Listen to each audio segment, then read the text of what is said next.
Bonjour à tous, aujourd'hui on se retrouve dans une nouvelle vidéo pour répondre à une question que beaucoup d'entre vous se posent, à savoir qu'est-ce qui est le plus intéressant, si c'est de louer ou d'acheter.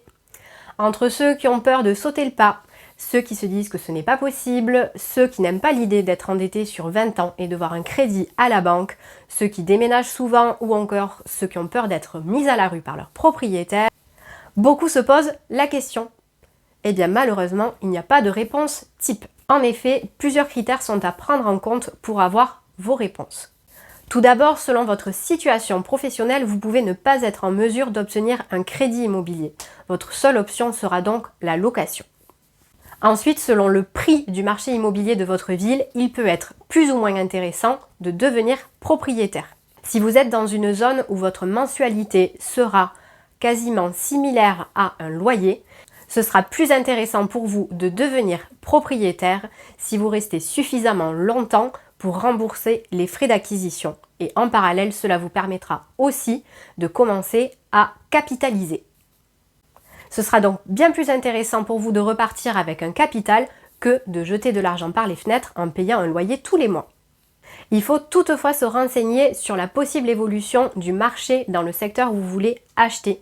Si vous savez en amont que les prix de l'immobilier risquent de chuter, vous n'allez pas prendre le risque de revendre à perte et dans ce cas, il vaut mieux rester locataire.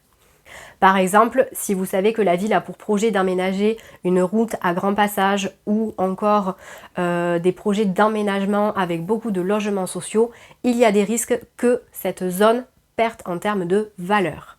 Également, dans certaines très grandes villes ou quartiers, il reste encore plus intéressant de rester locataire plutôt que propriétaire au vu des fortes mensualités que vous risqueriez de payer tous les mois.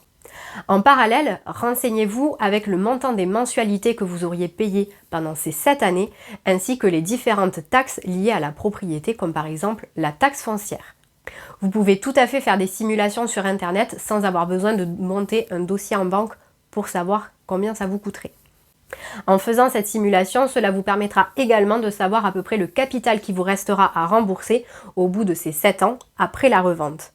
Vous allez pouvoir enfin comparer ces deux sommes et cela vous permettra de savoir si c'est plus judicieux pour vous de rester locataire ou de vous lancer dans un achat. Dernier élément qui est aussi important va concerner votre apport. C'est quelque chose à ne pas négliger et seul vous allez savoir ce qui est le plus intéressant pour vous, si c'est de l'utiliser dans votre achat ou si c'est de le conserver pour autre chose.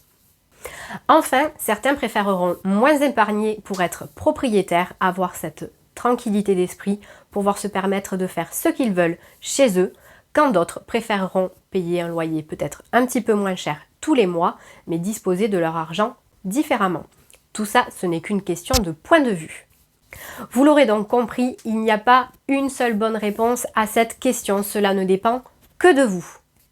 Néanmoins, dans la majorité des cas, il reste quand même plus intéressant de devenir propriétaire parce que comme je le disais précédemment, cela vous permet de capitaliser.